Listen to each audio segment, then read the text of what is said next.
Me versus Me, a movement to celebrate women artists and creatives and provide an intentional platform for women by a woman to learn, network across, and showcase their talents.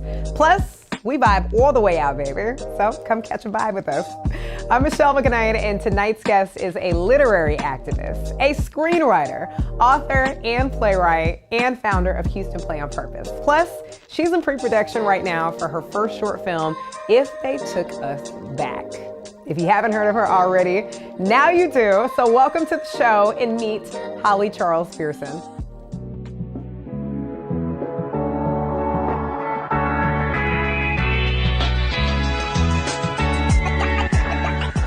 Ask you some things that you actually will know the answer to. Okay. I hope all about Holly when it comes down. I better know myself. I hope that you know yourself. I hope that I do. I definitely don't know you better than you. I should anyway. But I'm looking forward to getting to know you more. Diving deep into who Holly Charles-Pearson actually is. She married for one. That I do know. So shouts out to the husband. Okay, so one thing I want to know is, what is the most exciting element of production for you? Creative process, writing-wise, cast selection, or seeing everything and feeling that gratification once it's wrapped? Oh my God. You know what? It's kind of like your favorite baby is the new one. So like I get really excited in the writing process. Like, okay, like I'll like call my husband, okay, can you come in here because I need to read this to you? And then when I finally get to this place where I feel like I've struck some sort of chord that's going to resonate with a bunch of people, so that's super exciting. But then the next thing is when I find a face and a voice to match what I'm doing. So like casting gets really intense for me. That is so exciting when I find someone who has the vision for my vision, like actually, you know, or when they bring out something in the character that I didn't even see, like I just get really, really excited. And then when I see people respond, so it's like it's hard to say like there's one, you know, that's my favorite. The solitary act of writing though is probably where I'm most comfortable. You know, one thing that when I was young, I was always like kind of insecure, and I would always say, well, like the paper can't criticize you. Like you can write anything and tear it up or scratch it out, and it can be the dumbest thing ever, you know? And so I always was like really excited to have that solitary act of like, I'll write whatever I want and I choose whether or not somebody else gets to ever see it, read it, hear it, feel it, know about it. Yeah. So I think I don't want to call it my favorite, but that's home, is writing home. Taking that a step deeper into that, when it comes to you writing, are you one of those more organic people, like you have to put the pen to the paper? Do you still use a classic typewriter if they're even selling those? Yeah. Up on the ink? Yeah. Or do you just laptop, computer, whatever it is, you just have to make sure you write your thoughts down? That's a great question, because for a while I had to like pen to paper for a long time, until maybe in only the last 5 years have I just gone straight to the computer. Wow. Like literally I wrote everything down, even in a planner. Like I didn't put anything in my phone. Like it's been in the last 5 years that I had to like, you know, but I still will. Sometimes I'll write something on a Post-it note and it still will start somewhere. So I still a lot of times start organically on paper. I feel like the art of writing with your hand has been lost in the sauce. Yeah. Because even sometimes for me, when I catch myself writing, it'll be very minimum. Maybe I have to fill out a form. Yeah. Maybe I'm at the DPS office. And I'll notice that my hand starts to hurt, like after, because you're not used to it. And it looks like chicken scratch. We're not doing it anymore. I like the one thing that I like about writing versus typing is that it slows the brain down in this way that you don't get when you're typing. I feel like there's more pressure when I'm at the keyboard, that I need to be doing something and I don't want to delete. But like there's something about writing slowly enough to think my next thought. And so sometimes like some of the best phrases or lines that come out of like a play, or in this case a film, is something that I wrote on a Post-it note or on a napkin, or just jotted it down real quick, and then I can take that and then I can go and type. Something the Generation Z will never be able to. They will never teach cursive. No, they don't. And you know I used to teach. The babies can't tell time. Literally. No, they literally don't know how to use like the analog like clock. Times of They only know the digital, like the numbers. Mm-hmm. So, And speaking of younger generation, yeah. when you were young and your mind saw no limitations, the sky was the limit, beyond the sky. Sure. There was no limit, literally. You know, what are some of the creative things that you used to conjure up in those days? Oh, wow. Young Holly, Oh, wow. before you were Holly Pearson. Before I was Holly Pearson, oh, man. You know what? There were people that I really idolized. I've never wanted to be someone. You know how some people are so obsessed they want to be them. But no, I wanted to create something that was iconic and that like shifted the culture. I wanted to write like Mara Brock-Akil. I was really obsessed with her. I remember in college, the girls on Girlfriends were who I aspired to be. And I knew more women that looked like them and sounded like them and had experiences like them than I did what was on like reality TV. And so I thought, wow, this is revolutionary. We get to see real Black women. Which, I mean, now sounds crazy, right? But, I mean, that was really, really a huge deal that we got. Black women with talent, not just that. Yes, and characters that were even flawed, but in realistic ways, right? They weren't perfect characters, but they were real people. They were something to aspire to be. Like, I had just never seen that. And even the way they valued relationships with other Black women. Like I'd never seen anything like that. And I thought, I want to write stories about us that, you know, I wanted it to be for us, but I also wanted the rest of the world to understand us the way that we're forced to see our counterparts, right? Like we always have this greater understanding of our white counterparts because the world is fulfilled. You know, I think that's why we have so much more empathy for other races, but it's not always, you know, like reciprocated for us. So I wanted to show us in a real way. I was like, look, we do more than tote guns and sell drugs and have babies and have arguments and throw drinks. Like those things happen in every culture, but we are also this. We are, you know, we have emotions. And so I was like, that's what I want to do. I want to share stories about people that I know.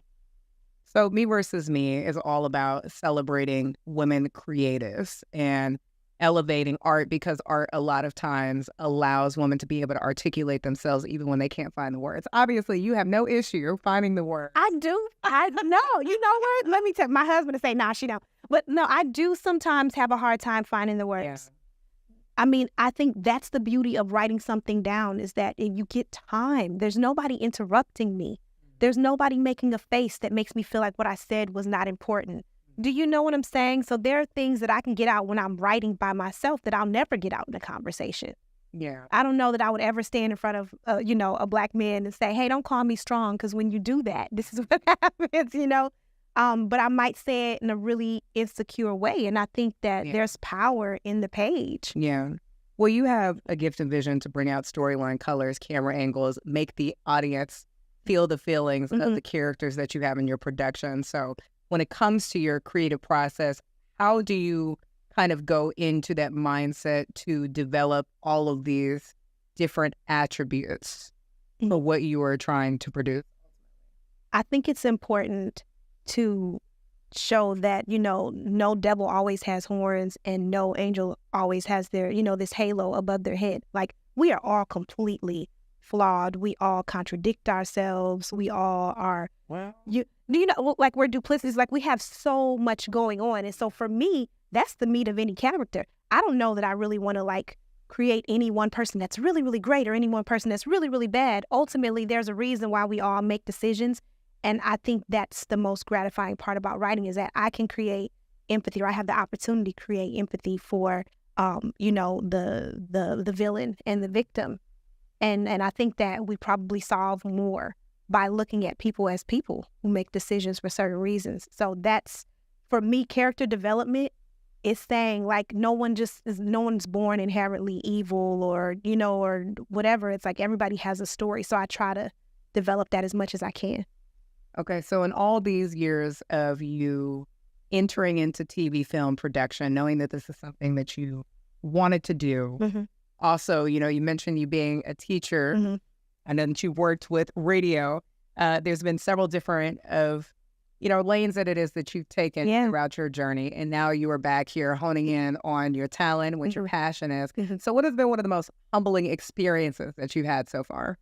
Oh, I think the most humbling experience It's every time you come up with something new because you're trying to convince people that this is important. And the thing is, it's personal to you. My art, at least, I'm, keep in mind I'm an artist and I'm sensitive about my, like, it feels that way. This is important. So every single time that I'm trying to like get an audience to like just come and view it, like I'm always confident that like if you see it, you'll get it. But just getting people to sign on, initially to get people into the theater to watch a play, and in this case to see a film, that's really humbling. Yeah. Because people judge the art on the way you walk in the room first and whether or not they want to, like, what could she be talking about? So that's really humbling that you're constantly selling yourself before you can actually sell the real product. And I am not a salesperson. I'm not a salesperson. I literally lead with my heart. Like I have nothing but sincerity when I walk into the room. So sometimes I miss the sales pitch, and that part is really humbling because I get really uncomfortable in the sweaty armpits when I have to do the elevator speech because it's not really what I do. I just want to tell the stories. I want to tell the stories. I want people to feel like, man, I thought I was the only one who felt like that. I want people to say, man, somebody sees me. Man, it's okay that I feel that way. I want people to feel seen by what they see on and on identify screen. themselves in the characters that it is that you're absolutely. creating. And I want them to improve other relationships with people in their community, in their homes, in their marriages. I want you to be able to see something on screen that then makes you empathize and understand another person more. Yeah. Like, that's what this is about. You know what I'm saying? Like, that's the mission for me, at least. Ego is a scary thing. Yeah. And I'm a firm believer in setting expectations for yourself, working hard. You always put hard work and persistence behind having genuine intentions that you're always going to be successful. And as you're saying that, because I've heard some music producers say similar things about, well, people will create things and say, hey, y'all come and check this out. But you really, your feelings would get hurt if nobody really, it's not even, you won't even give it a chance to come and check it out and say whether you like it or you don't like it. And I read an article one time too, just as far as social media goes and trying to build social media presence and why are people liking my stuff and am I being shadow banned? And it was so much truth in this article one day because it literally said, maybe your stuff really is not as good as you think it is, and you need to post better content. Like, it just really broke it down. Yeah. And that is an humbling experience. And I think the fact that you can take something like that and say, like, hey, this is what I want to do. This is what I'm passionate about. I would love for you to love this, but it is still important for me to be putting something out there, not just for a reaction, but you to really take this material. Yes. And it to start a conversation. Yeah, I want to be that little pebble, that you throw in the water, and there's these ripples that go out endlessly. Like, you'll never see the end of it. For me, that's what this is about. So even like with my latest film or with my first short film, if they took us back, the point is for us to have conversation, not just so that, oh, she has this film and it's really trippy and it's really different and it's about Black people going back to Africa after Emancipation Proclamation. It's about more than that. It's about having conversations about social constructs and race as we know it, and what would happen if we didn't have everything set in stone in history before we got a chance to create a world of our own. And so, like, it's about conversations. It's about I want people to argue on the way home. About what I'm trying to say. Like, that's coming, right? But I want people to have like real dialogue. I just want to connect people. And I think there's a way to do that through storytelling. And let's get into it. Sure. If they took us back, you were in pre-production for your first short film. That's what the name of it is. You just gave us a short synopsis. Yeah. So after the Emancipation Proclamation, free the slaves. Yeah. What if we all left and went back, back to the homeland, and then decades, a century later, the U.S. invited us to come back, but on different circumstances. Yes. Offering those reparations, not just offering them, actually giving them. Giving reparations. Yes. What was it that made you or, convinced you to wrap your mind around telling this story to open up this conversation specifically? And how long did it take for you to write this script? Sure. So I'll start by saying I started writing the script during the pandemic. So when I had no idea when the next play was going to happen, and I just had time to not be, you know, running around. I was able to sit down for maybe about 6 months, and what I initially wrote was like a really long, what I hoped would be like a limited series. And then I realized later on, I really want this story to happen, but I'm probably going to have to make it a short, you know, in order to afford it and even to match with the level of experience that I've had, you know, through stage plays and now film. And so I really, really wanted people to dig into history. And so I started thinking about the 15,000 formerly enslaved people, because I'm trying to stop using the word slaves, right? I'm trying to, because my people weren't slaves. It's difficult to do, but I'm challenging myself to say formerly enslaved people, because we were people first, right?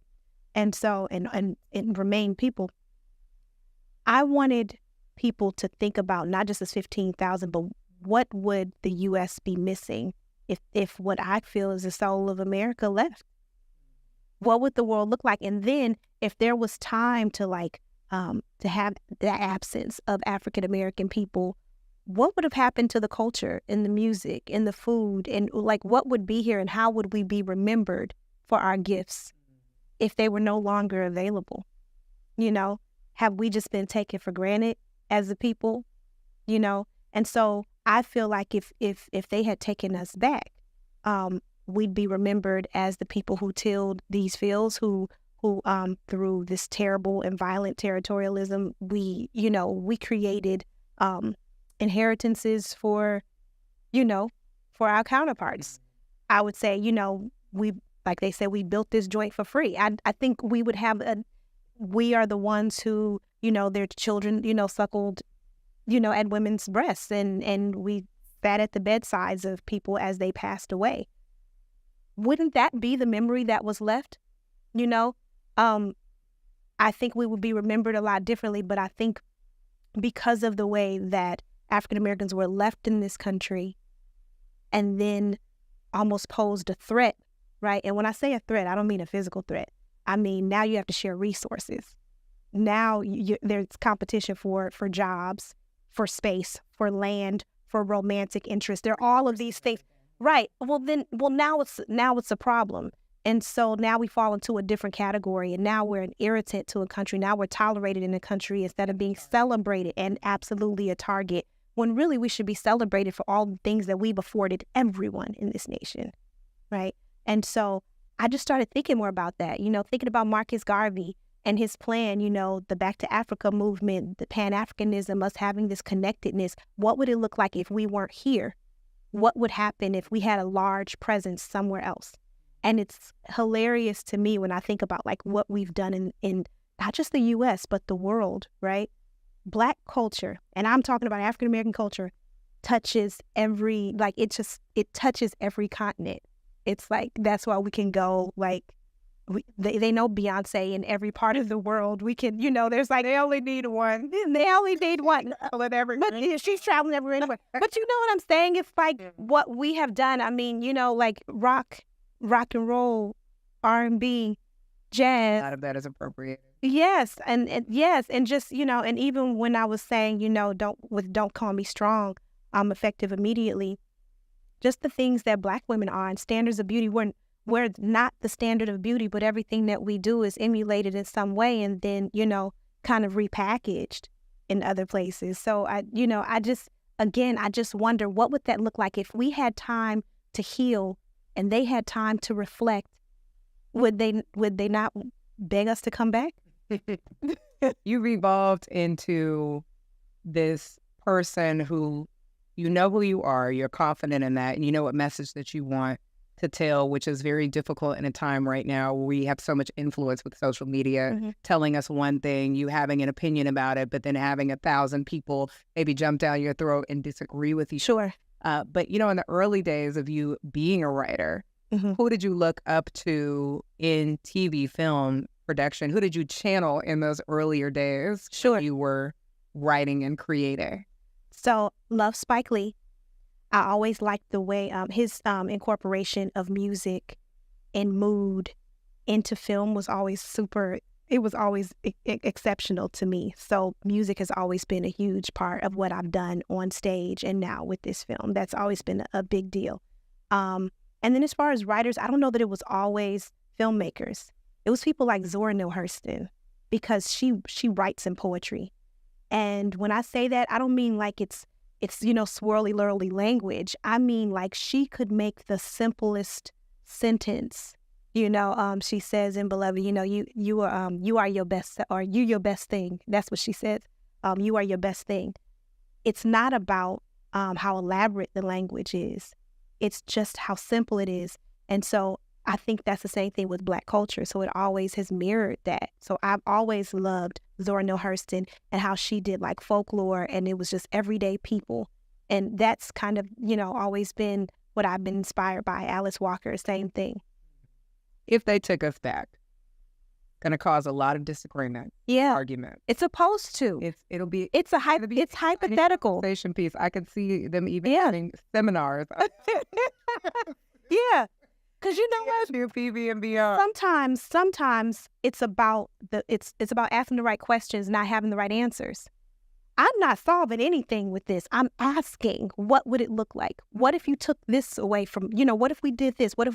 I'm asking you what you think and how would we operate, And so again, like the conversation about reparations, like reparations is not a new concept.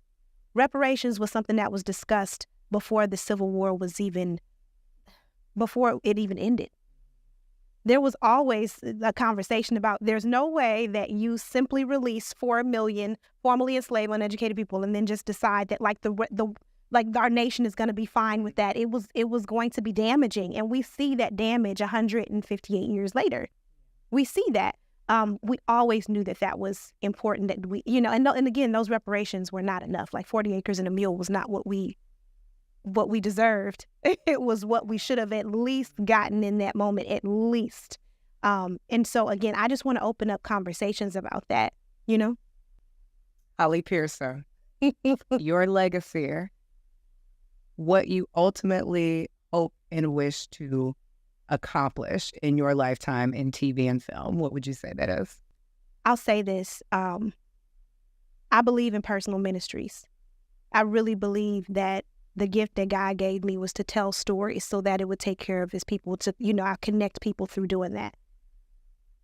I want to build a brand that is about trust. I want when people see my face, or when they know, when they hear that there's another production coming up, I want people to trust that they're going to get something powerful, that they're going to get something purposeful, that they're going to get something unique that's going to give them something that will help them become a better person.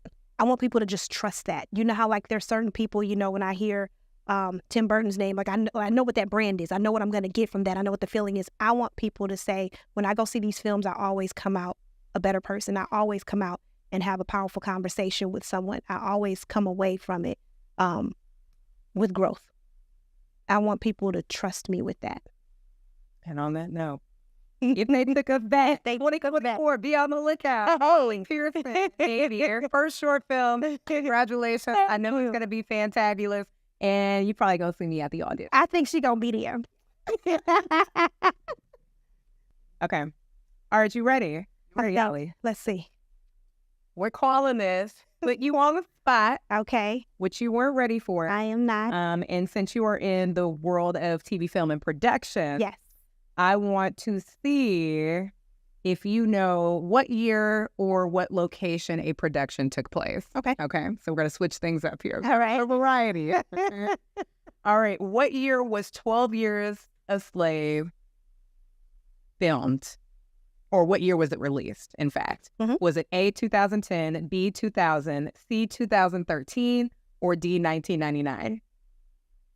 2010? That's incorrect. What are the choices again? I should know this one. Your other options are 2000, 1999, or 2013. 2013. Correct. Ding, ding, ding. Ding, ding. Okay. As an escaped slave, this woman led slaves from the South to freedom. Oh, this was an easy one. Harriet. Yeah. Oh, you don't even think no. Harriet, yeah. Yeah, because options Harriet Tubman, Maya Angelou. No. She wasn't an escaped slave. No, we go. That ain't her. That's not her. We doing it. Not in the game, man, but anyway. Okay, that is correct. Harriet Tubman. All right. When was slavery abolished in the U.S.? So, of course, this is some historical context here, which, of course, you still can see in movies that are present. Sure. So, was it A, 1905, B, 1813, C, 1865, or D, 1900? Okay, so honestly, there isn't a correct answer that's there. Because it was different. It was technically an What were the proclamations? Well, it was 1863 that was signed, but 1865 is when Texas got the text message that we was free. Well, we're going to take you to church real quick. Okay. All right. So we've got some more trivia here as far as it goes with actors and actresses. Okay. So what TV host played Celie Johnson in the cultural iconic movie The Color Purple? Whoopi. You don't even know me there. Yeah. Whoopi Goldberg. Oh, the GOAT. The other choice was Sherry Shepherd. Not Sherry Shepherd. No, ma'am. No. Yeah, you definitely were showing some great. Thank you. That's correct. Okay. What movie is still known to be one of the most historical slavery movies ever watched? Was it A, Roots, B, 12 Years a Slave, C, Django, or D, Amistad? It's definitely Roots. Alex Haley's Roots. Yeah. That turned into an entire series. Yeah, that was an entire series. Yeah. Kim showing you some great. Yeah, but I have to admit, I would have known these. Okay, well, you definitely mastered. You mastered the quiz. So, but thank you very much. Today, you did a fabulous job. So, obviously, your sugar, honey, ice, and your tea when it comes a little bit, baby. After them. So, again, I would love for you, even though obviously, we're in pre-production, you're getting ready to do your casting call, Houston and Austin, to look in the camera and tell everybody to be right here on the lookout for if they took us here. So please be on the lookout for if they took us back. We are in Austin having casting auditions. And I also want to say this, we are looking for crew that are people of color. And we're having the darndest time doing that. So I bet I'm talking to someone right now. If you are interested and you are available to be in Austin the second week in January, we would love to see you come out. It's peanut butter jelly time, Holly. Peanut butter jelly. What are we calling ourselves? Baby powder and cayenne pepper. We stay so fresh and clean and spicy. Okay, what's the piece called? What are we calling the piece? Effective immediately. Don't call me strong. I'm a strong Black woman, and apparently that means I can do anything. But it occurred to me that I shouldn't have to. See, a woman is fragile, dainty wrists, and a slender hand to grasp. But when you're a strong Black woman, you're the arm that pulls everyone else up. Queen Zora said that the Black woman is the mule of the world. But I'm here for more than dragging everyone else along. I'm here for more than front lines and fire hoses. I'm here for more than doing the most work for the least pay. I'm here for more than raising your children all day so that I can afford to raise mine at night. I'm here for more than stepping up while being careful not to step on your toes. I'm a Black woman, so I can make the whole world stand at attention. I'm a Black woman, so that means that I am bronze skin, I am the full pout, I am the arched back, I am the heart-shaped derriere, I am the flow in Joe's nails, I am the child please, the yes queen, and the cornrow turned boxer braids. I am all of the things they are encouraged to become, and all of the things I'm encouraged to hide. I am the stallion, and the bee, and the voice, and the lady at the end of the day. They try to make me hide and tame my crown before they steal it, but I'm still the queen of rock from Nutbush, the queen of soul from Memphis, the queen of the catwalk from London. I am a queen who was crowned with the same tired, backwards, toxic title. You a strong Black woman. What a strong Black woman, proud, independent, strong Black woman. You can hang that title up like strange fruit. See, I'm not sure if that title is benefiting me or you. I can't tell if when you say that strong Black woman that I'm allowed to be anything else. What about the part of me that is soft and sensitive and crying and limping backwards on wounded feet with trembling hands in the air? See, if I'm so strong all the time, then you expect me to carry you the world and all of its expectations on my back. Since I'm such a strong Black woman, then what does a man have to bring to the table that I apparently built? I'm so strong that before I make the bacon, I'm expected to slaughter the hog. Well. So even though I am a strong Black woman, don't call me that for your convenience. In fact, just call me Black or just call me woman. Because when you call me strong, you let me die in your delivery rooms. And when you call me strong, you leave crying babies at my stoop. When you call me strong, you make me sit and run your company so I don't stand and slam my head against the glass ceiling. When you call me strong, you're just trying to convince me of what Henrietta lacked, or that gynecology wasn't built from us bleeding on our backs. When you call me strong, I don't get protection from stray bullets, from closed fists, from broken systems, from traffickers, from the internet, from appropriators, or from you. When you call me strong, I'm a runaway, never missing, never worth the search. When you call me strong, you ain't complimenting me, you're absolving yourself. When you call me strong, you're saying it's okay to ignore the rest of who I am, and I am so many things. I am greased scalps and hugs that rock back and forth. I am shea butter and powder fresh. I am full bellies and warm foil-covered plates for later. I am finger pops and swaying hips. I am bruised knees and prayer closets. I am the entire front line. I am the first collect call. I am what the world crowns, but then denounces, imitates, and then mocks, celebrates, but more often forgets. I am a Black woman, but I won't let you force me to be strong anymore.